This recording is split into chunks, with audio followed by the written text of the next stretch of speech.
প্রিয় ছাত্রছাত্রীরা, দশম শ্রেণীর অঙ্কের ক্লাসে আমি তোমাদের বৃত্ত সম্পর্কিত উপপাদ্য নিয়ে কিছু আলোচনা করব। পূর্ববর্তী ক্লাসে আমি তোমাদের বৃত্ত সম্পর্কিত মূল বিষয়গুলি নিয়ে আলোচনা করেছি। পরবর্তী দুটি ক্লাসে আমি তোমাদের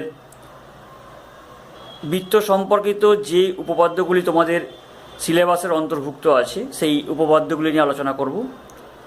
আজকের প্রথম যে উপপাদ্য নিয়ে আলোচনা করব সেটি হলো বৃত্তের ব্যাস নয় এরূপ কোনো জ্যায়ের উপর যদি বৃত্তের কেন্দ্রবিন্দু থেকে লম্ব অঙ্কন করা হয় তাহলে সেই লম্ব জ্যাটিকে সমদ্বিখণ্ডিত করবে। চলো আমরা প্রমাণটা শুরু করি। দেখো আমরা কিভাবে এটার প্রমাণ করতে পারি।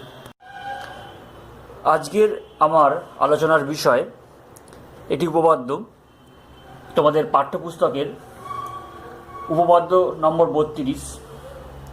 বিষয়টি বলা হয়েছে, দেখো, ব্যাস নয় এরূপ কোনো জ্যায়ের উপর বৃত্তের কেন্দ্র থেকে লম্ব অঙ্কন করা হলে ওই লম্ব জ্যাটিকে সমদ্বিখণ্ডিত করবে। প্রথমে আমরা ছবিটি অঙ্কন করেছি। বৃত্তের কেন্দ্র হলো ও কেন্দ্রীয় বৃত্তের ব্যাস নয় এরূপ একটি জ্যা হলো এবি। এটি আমার প্রদত্ত। তার সঙ্গে বলা হয়েছে ও বিন্দু থেকে এবি এর উপর লম্ব অঙ্কন করা হয়েছে। তাহলে আমাকে দেওয়া আছে বা প্রদত্ত ও কেন্দ্রীয় বৃত্তের ব্যাস নয় এরূপ একটি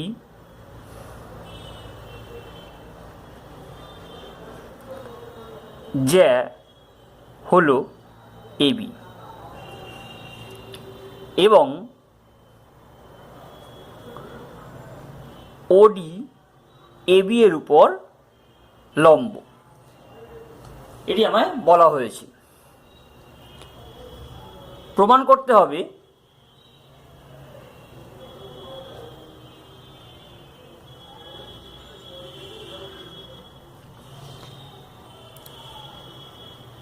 ওই লম্ব জ্যাটিকে সমদ্বিখণ্ডিত করে, অর্থাৎ ডি এবি এর মধ্যবিন্দু বা এডি সমান ডিবি। এটি আমায় প্রমাণ করতে হবে। এখন আমাদের প্রমাণের জন্য অঙ্কন করতে হবে। কি অঙ্কন করব আমরা? এক্ষেত্রে আমরা ও এ এবং ও বি যুক্ত করেছি। ও এ ও বি যুক্ত করলাম।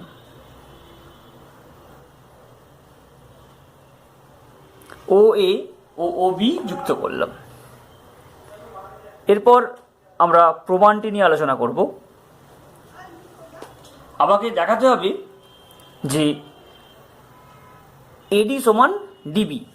তাই যে দুটি ত্রিভুজ উৎপন্ন হয়েছে, ত্রিভুজ এ ডি ও এবং ত্রিভুজ বি ডি ও, এই দুটি ত্রিভুজকে আমরা সর্বসম প্রমাণ করব।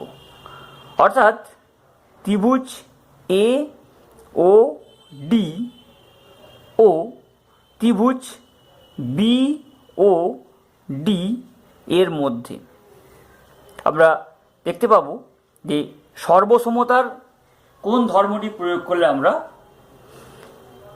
দুটি ত্রিভুজকে সর্বসম প্রমাণ করতে পারব। প্রথমেই দেখো, প্রথম যে বিষয় যে ও বিন্দু থেকে এবি এর উপর ওডি লম্ব, তাই এই কোণ দুটি কিন্তু 90 ডিগ্রি হবে। অর্থাৎ ত্রিভুজ এ ও ডি এর এক নম্বর শর্ত হলো কোণ এ ডি ও, অর্থাৎ এই কোণটি সমান কোণ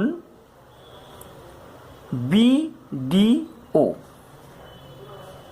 এর কারণ হলো উভয়ই সমকোণ।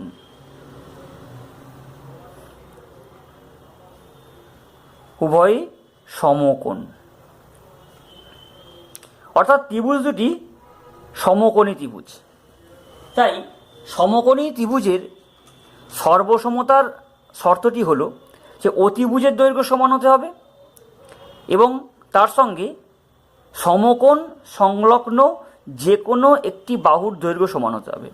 অর্থাৎ এক্ষেত্রে কিন্তু ত্রিভুজ AOD ও ত্রিভুজ BOD এই দুটি সমকোণী ত্রিভুজের অতিভুজ যথাক্রমে OA এবং OB।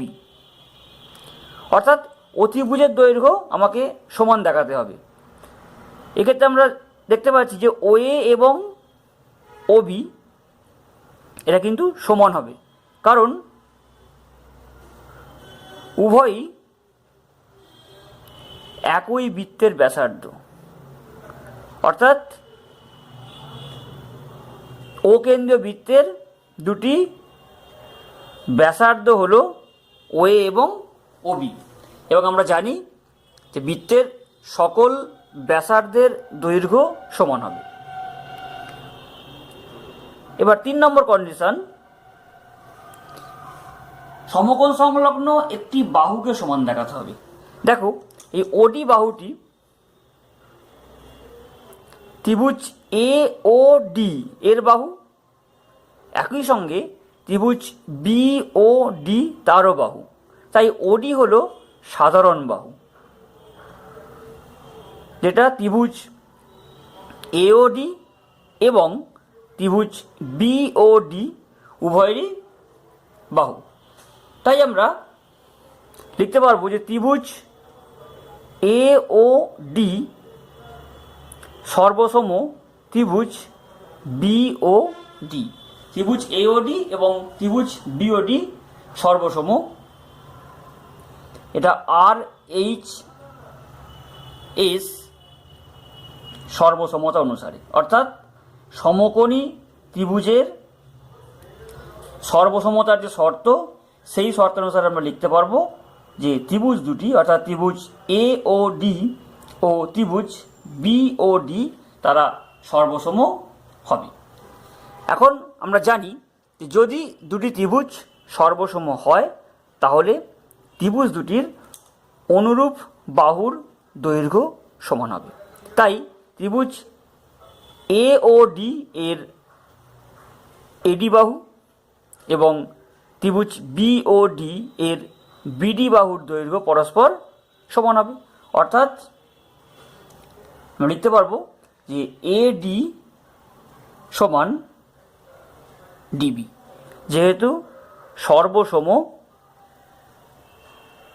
ত্রিভুজের অনুরূপ বাহু। তাই যেহেতু AD এবং BD এর দৈর্ঘ্য সমান, অর্থাৎ DAB এর মধ্যবিন্দু, তাই D